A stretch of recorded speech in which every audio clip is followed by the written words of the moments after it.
What's going on, everyone? Good morning. A little bit earlier than I usually post a video, but given the fact that the Seahawks start at 10 a.m., I didn't want to post a video at 9 and then have nobody really see it because everyone's already kind of locked into the game starting. So we're going to go ahead and go now. And just got a couple of things I want to talk about from yesterday, as well as a reminder of what's going to be happening today. But I know that this is kind of old news at this point because this was announced yesterday afternoon. But nevertheless, real quick, I want to talk about the practice squad elevations for the Seahawks and the Steelers, actually, because there is a little bit of intrigue there as well. So the Seahawks, let's start on that side. The Seahawks have elevated Brandon Peely, nose tackle, and D'Anthony Bell, safety, from their practice squad. So this is a little bit of a contrast from last week, where Bohanna got the elevation. Now they're going to try Brandon Peely, which I actually like. I think Peely showed a little more life in the preseason. I think that Peely made more plays in the preseason, and there's a little more upside there in my estimation. But I don't think it'll make a big difference, of course. I'm not trying to imply that. I think that if you're looking to guys like Brandon Peely or Quinton Bohanna to be difference makers for you, then you're going to get a bad result, and you're going to kind of get the result that you deserve. But Brandon Peely gets the elevation. Also elevated D'Anthony Bell, which makes sense with some of the secondary injuries we have. I know Julian Love has been completely cleared to play, but you can't feel completely great about his status given the fact that he missed about half the practice time this week. So it's good to have him around.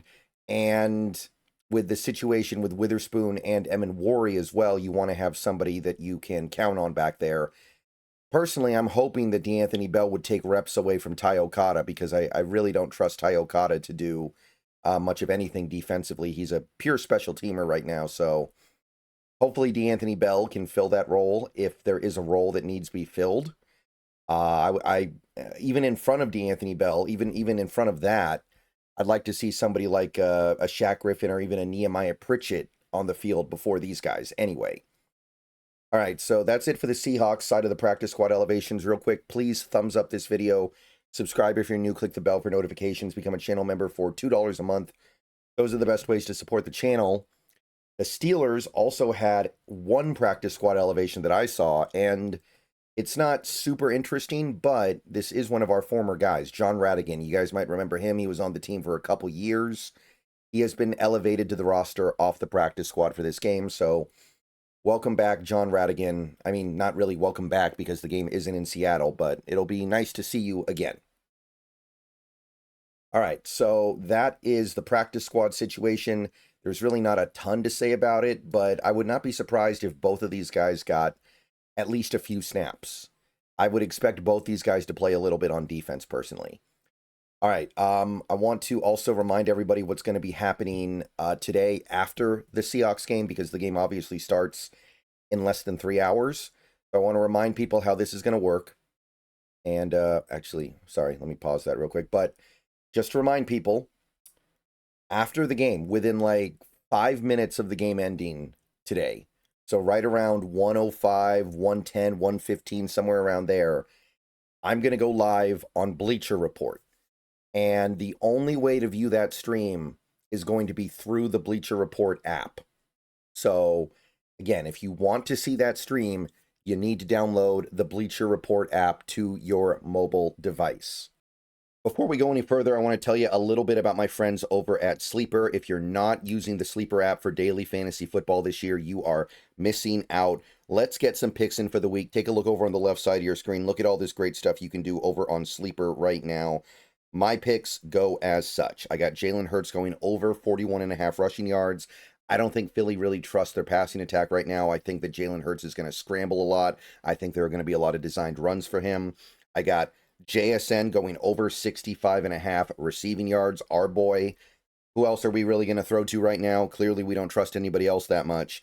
And I have Travis Etienne going over 55.5 rushing yards on the Bengals. He's feeling it right now.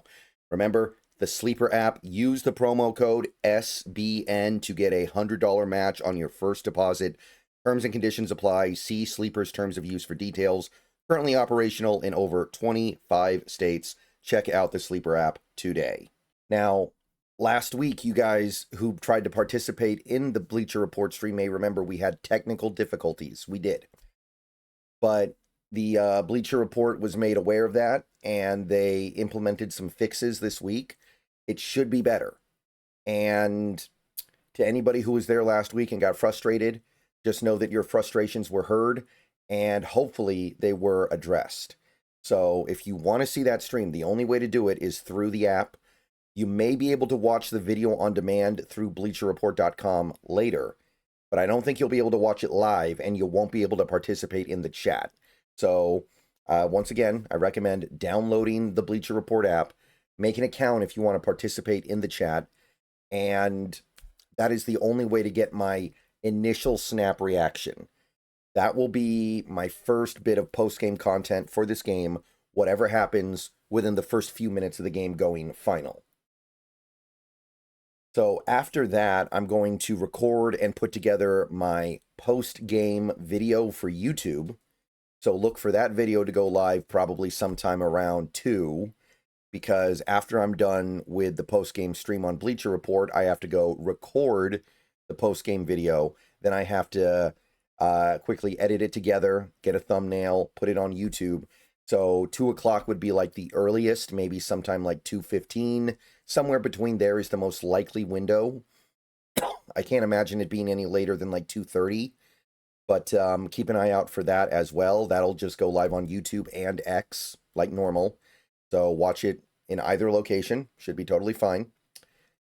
And then after the late games, and usually approximately during the second half of the Sunday Night Football game, I'm going to go live on YouTube, Facebook, and X all at the same time through Restream. So that will be a post-game discussion stream for the game as well.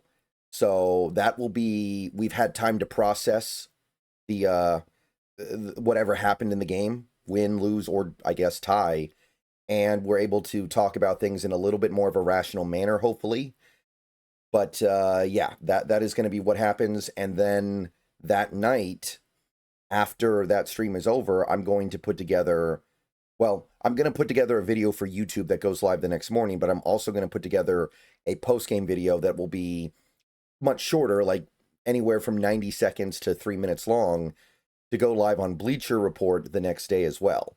So that video will be viewable through the Bleacher Report app or the Seahawks page on BleacherReport.com.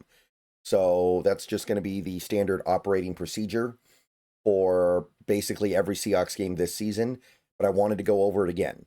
So right after the game, Bleacher Report post-game stream through the app, post-game video posted on YouTube and X, and then during the Sunday night game, usually about the second half or so, hour and a half long approximately stream over there, YouTube, X, Facebook, just talking about the game. And then the next morning, there will be a YouTube video and a Bleacher Report video talking about, well, the Bleacher Report video will be doing post-game. The YouTube video will be talking about a certain element of the team that needs some kind of emphasis after whatever happens today. All right, so hopefully that's a good rundown. Again, please go install the Bleacher Report app. It is the only way to get my initial post-game thoughts right after the game ends. So, yeah, check it out. Go Hawks. See you guys soon. And let's hope for a big win today, guys. See ya.